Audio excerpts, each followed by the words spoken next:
Thank you. Hey, hi. Chris. Hello, can you hear me? Yeah. Okay. I'm going to stand out here. Obviously, all of us teleprompter in front. It's either going to confuse me or it's going to help me. So I have not decided yet. But one thing is true that I have learned a lot in the last day and a half, right, from many speakers. But before I go further, I'll just kind of talk a little bit about today's topic. Actually, I'm not sure why I'm on this track called Startup and Investor. I'm talking about the rise of enterprise XR, and I've been doing this for quite a while. So the flow for today basically is we're going to talk about what is enterprise XR, or at least from our definition, everybody can define differently.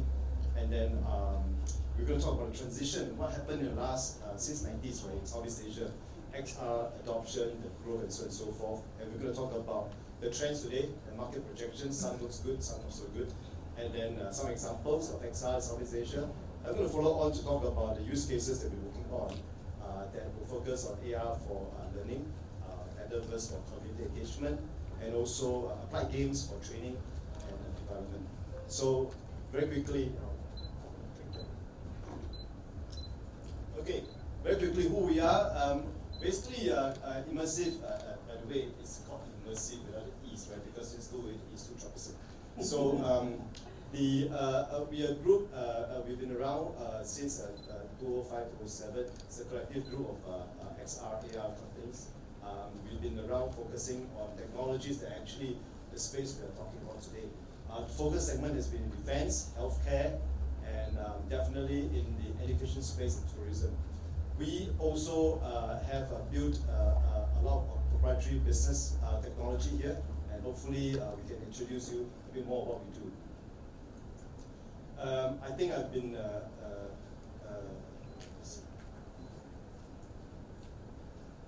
okay. Yeah. So what is enterprise XR? I mentioned that we're going to define the way we see it, all right, and maybe not everyone agree. That does give you some reference point on what enterprise XR is about. So we all know that XR has been around for a long time, and in fact, it's been around for in Singapore for more than 40 years, right, since the 90s. One fun fact for those who in the earlier session just now, anybody know when AR was invented? The year? Anybody? Make a guess? AR was invented in 1968. Okay? It was invented before PC. Alright, it was invented by Ivan Sutherland from Harvard. Harvard, yeah, I think it's Harvard computer scientist, right? And of course, back then AR doesn't look like what you see today. It's like a huge machine hanging on the head, right? So that's what it is. But before I kind of talk about the definition, I'd like to walk through some transition that we saw because we've been around for a while. We've been around since 2005. You know, we knew what transpired. Sometimes we're ahead of the game. Sometimes we're ahead of the technology, the hardware, the costing. You know, the connectivity doesn't really help with the way we're going to pursue. So, but I'm going to do that first. So kind of set a stage. So, in the early stage was very exploratory. You know, we know that universities, right, like UTM in Malaysia, NTU in Singapore, NUS in Singapore, they were starting to explore and having labs to research on technology, focused mainly on 3D graphics, yeah, and how spatial computing is about. So it's very exploratory.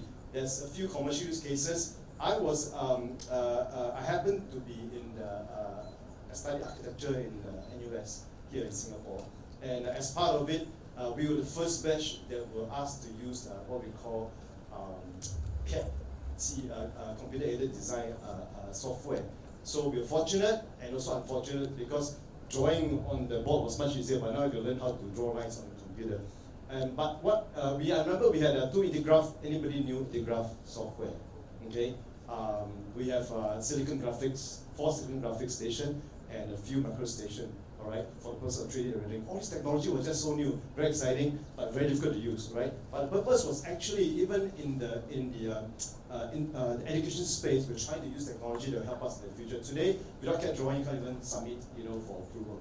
So that was what happened early stage. When I was there, I was really excited. Actually, it doesn't help with my grades because I took too long to do my graphics drawing. Then came the next stage whereby there's a growth of research and then there are some pilots coming on.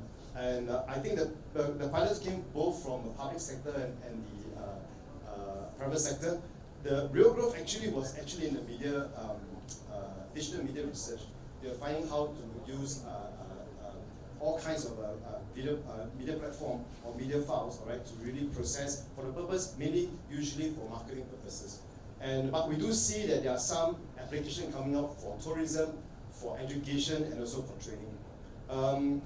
What we were very fortunate, all right, through one of our subsidiary, Playware, which my partner said is here, back in 2007, all right, very early stage, as part of the AIM 2015 initiative, which is an initiative between the National Research Foundation and MOE, there was this Future Schools and SG project. There were 5 projects awarded, of which we won 2.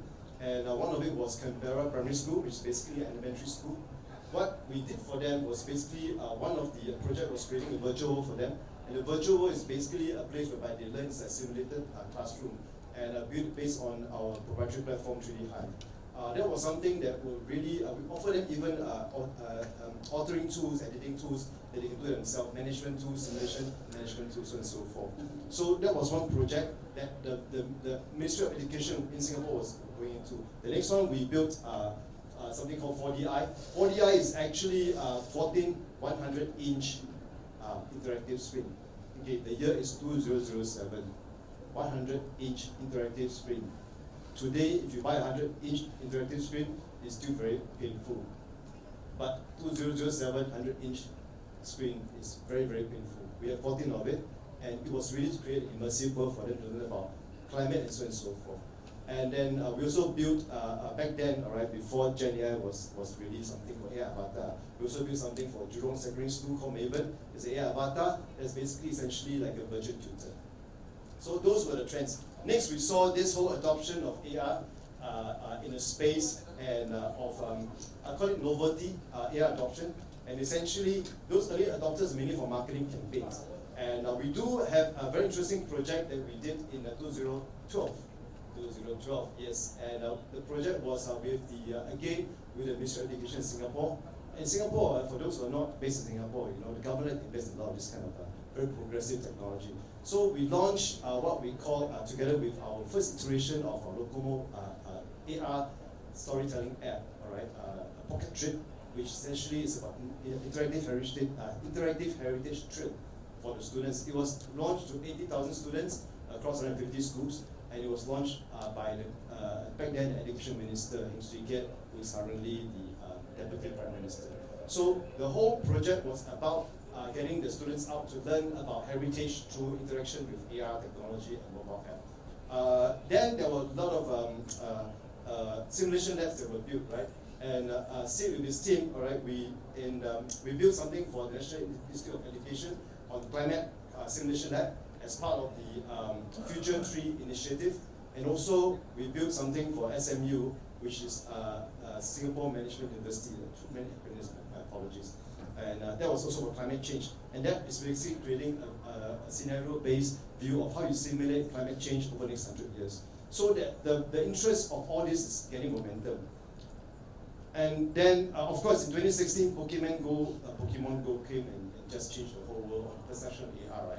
I remember my kids were walking out at 10 p.m. trying to get, trying to catch the monsters, all right, on behalf of Pokemon. So all this were happening. I think the world introduced really at a point in time the technology AR. I can guarantee you most of the people out there thought that the monster was really, really in the store. Okay, they really go to the spot because there's actually a location-based AR trigger. Actually, you know, everything happens on the phone, but the perception is very real, and it kind of changed the world completely. We also saw a rise of XR use cases back then, especially in the late early 2020 when COVID totally changed everything to virtual. So this whole virtual changed a lot of people's behavior. People looking into metaverse, people looking into virtual world, and so on and so forth. There are many things that actually change the behavior because of this, and adoption, therefore, for AR and VR or any kind of any form of just being at home and doing your stuff happens. And of course, when COVID subsided, the whole idea of getting you out, right, became very important. Therefore, AR became more important than some of the virtual platforms. So while COVID changed a lot of platform. We saw that this change actually drove a lot of change in enterprise behavior, or at least in the way enterprise view how. I mean, back then I remember this word pivot is like inward, right? Every pivot here, pivot there, it's just pivoting everywhere. Actually, essentially, they're trying to change the business model to be more relevant and to be more ready for future impact. And in Southeast Asia, it's no exception, right? The virtual madness of anything is virtual is just happening. So you see the rise of, I'm going to use some examples. Now here, anybody attended this concert by Travis Scott? Oh, you attended, very good. You know, you're one of the 27 million people attended the event, right? Now, this is in 2020, yeah, the whole virtual concert of Fortnite. Why Fortnite? Fortnite was a gaming engine. Fortnite have 200 over million users, monthly average users. It's a perfect place to draw audience. We follow up with other platform, but between Travis Scott and Ariana Grande, they had about close to 50 million people attending the event. And they grossed each about 20 million each. Totally changed the world. Yeah. And of course, I forgot, right? Brands like Nike, Air Jordan, and Balenciaga all coming in to kind of pick on the momentum. Then we saw, yeah, the rise of this somewhere between 2020 and 2021. This whole Horizon world that Facebook changed to Meta thing and all the NFT stuff started coming. Basically, trying to create a social context. Now, then we see even Decentraland, Sandbox, and Upland. They were all started before COVID. But the momentum, the hype picked up back then. That's important understanding because there's a change, there's a shift in the way COVID had driven everybody to do things, and then the technology was there, the adoption happened, but that whole land rush, virtual land grab was happening, all right? And you saw brands jumping in. Actually, a lot of this are actually not really like Fortnite, right? They don't have monthly average user, you build from scratch, okay? So this is what happened, and then of course, the brands start to hop into the metaverse. We see banks, we see tourism agency, MediaCorp, companies all hopping in Sandbox. My friend Loretta was moderating for this Wobbler, right? We spoke a lot about Sandbox, how Sandbox is actually a very good play, fast in marketing campaign, but long term is very difficult, right? Most of the Sandbox are not getting traction. Decentraland is another one that was sold to many companies here in this part of the world. We have hotels, we have banks again, we have shopping malls, all coming into play. So all these were very tactical, very, I use the word gimmicky, but it's very, very, I wouldn't say transient, right? It's just temporal, right? It's like having a tent you build for an event, after that, nobody's at the tent anymore. And then came Roblox, right? Now, Roblox is a bit different from the rest. Roblox actually created a platform for people to build games, right? And there are a lot of, even the big four consultants, Accenture of the world, were selling Roblox to Changi and everybody, all right? Because actually, to be fair to them, they're not really game technologists. They are basically enterprise technologists, so they're not very familiar. Roblox is easy. But the lure was that Roblox has 200 over million monthly average users. Actually, Roblox has about 50 over million daily users, which is true. Except that Roblox has 40 million over creator-made games there. There are 40 million games in Roblox. Yeah, it's very difficult to find you. Okay, there are only top 10 games that gross the most. The rest is very difficult. So again, it's very challenging. All these have this problem, right? They're all built on gaming platform, and gaming platform is a security problem. And because it's a security problem, it's very difficult for enterprise to embed inside their enterprise. And to us, this is where privacy, security, integration to your backend were key concerns. So now, back to what my definition of Enterprise XR. Enterprise XR, our definition, it must be business outcome focused. Right, okay? And it's not just a marketing campaign that you have a pop-up shop, at one of the shopping mall. It also must be scalable and can integrate.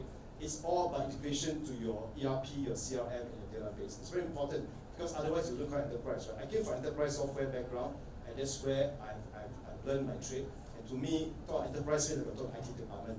Most of the metaverse and so on and so forth, they're talking to the marketing department. When you start talking IT department, the composition change.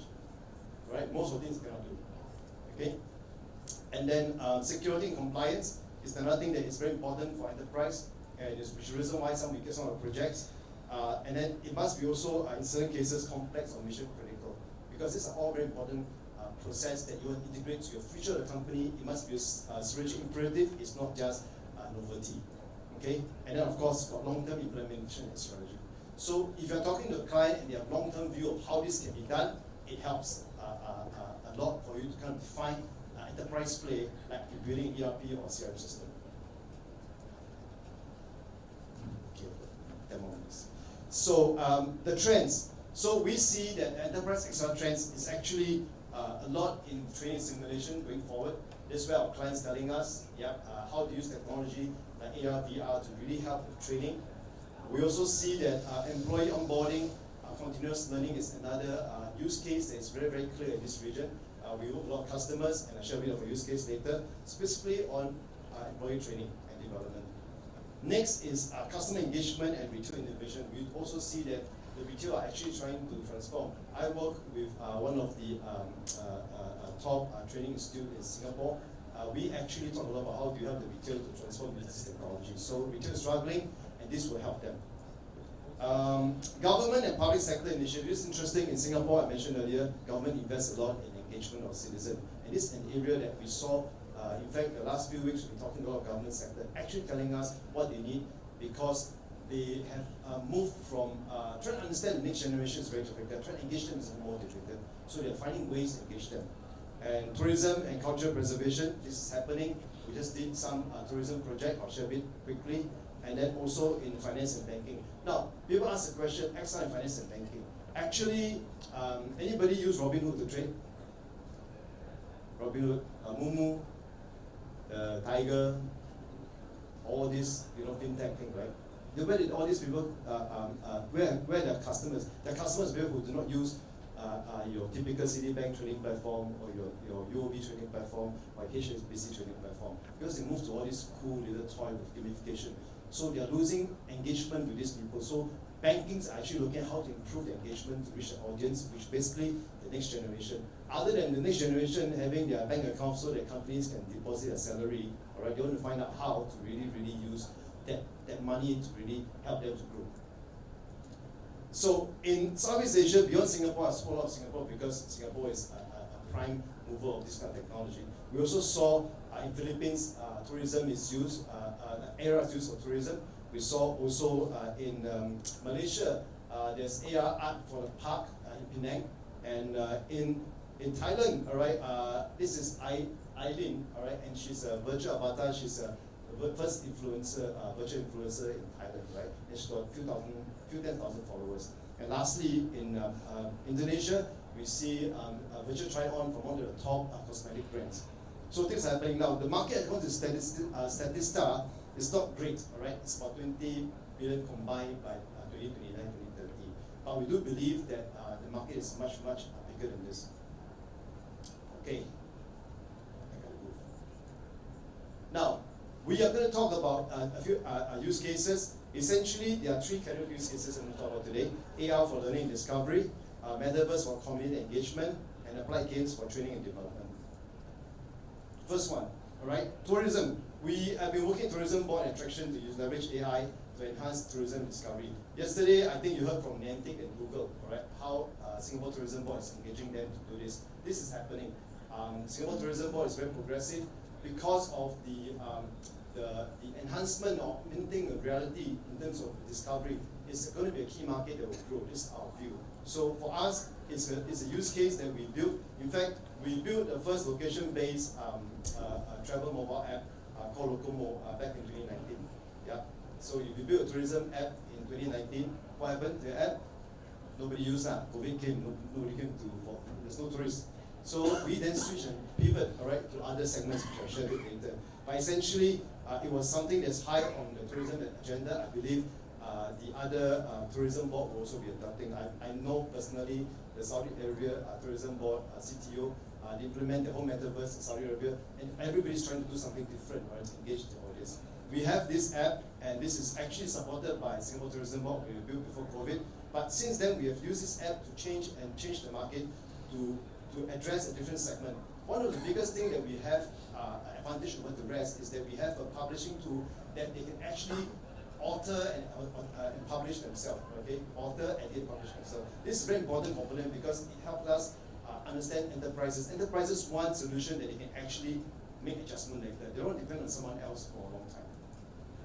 So education use case. This is where we just launched 2 months back with the new Minister of Education, Minister Chan Singh, who actually launched this project, Gardens by the Bay. It's actually targeting at a student. Yeah, and this project is part of the government's support of using AR to leverage 5G technology. Right, 5G coverage is everywhere.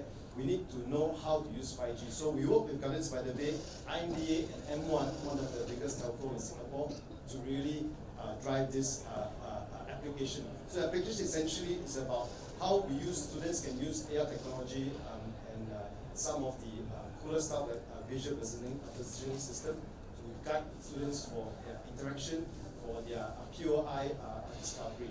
So we gamify this, and actually this project has gotten a lot of traction with the students now because learning becomes so much more fun. Next use case is community use case, and the community we saw is that among the interest group like senior youth, different interest group, citizen engagement, we saw there's an uptake on how to use this technology to really engage the community. And we did many projects in the past few years.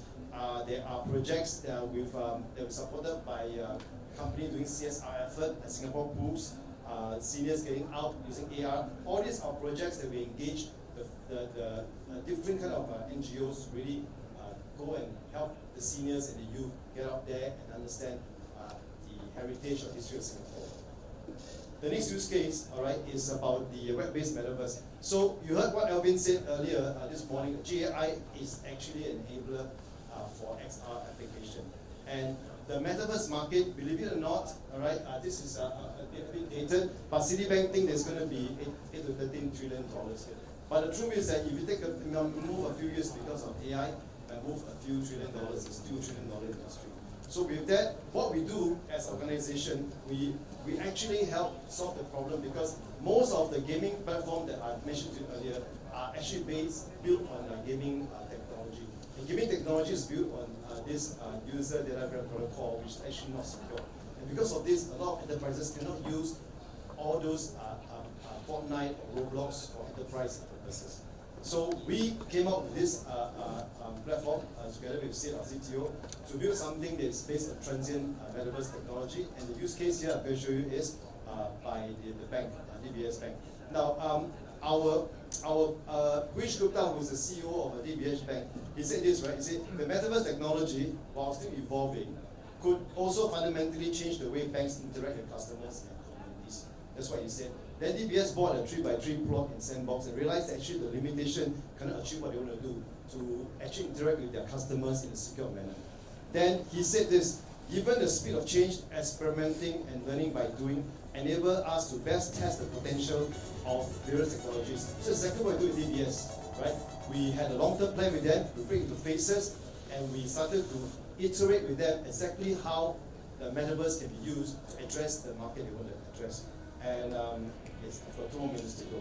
So working with the CTO, the IT team, and the business user, and also the innovation team, we actually defined the entire use case with them. And right now, we finished 3 phases with them. We're in the 4th phase. And this is very important for us to understand that if you're serious about this technology, we must have top-level support and then make it something that can internalize into enterprise system. It was launched in 2022, and then they have a good job. For total, we addressed about 30,000 DBS employees over the last 2 years, and now internally they're running the events themselves. So, okay. Last one I speak on is games for training and development. Now, I don't have a specific Southeast Asia data. Again, it's a $1 trillion industry. And in Southeast Asia, what we do see, healthcare use case is very prominent, right? We have done many healthcare projects, of which the biggest client here in Singapore is SingHealth Group. And what we've seen is VR in surgical training, but actually we have built non-surgical training for healthcare industry. We built 9 training courses with 60 games. Actually, all these games are essentially about bite-sized learning let them understand their real world environment and how they can engage. Okay, the benefits, right, is there's cost saving and also it's much better experience for them. Also manpower saving. See, I'm rushing through, I'm so sorry. We have Blake Crafter, talk to me later. This is our local platform to help to deliver this strength. Now the last slide is this, defense. So just give me 1 more minute, defense. Now, Ministry of Defense, one of our biggest client, all right, and we've been serving them for the last 14, 15 years. And I can tell you that the defense is one of the major adopter, and from our perspective, it's going to be the major client across the region for all XR technology. Because training is very costly, military training is very costly.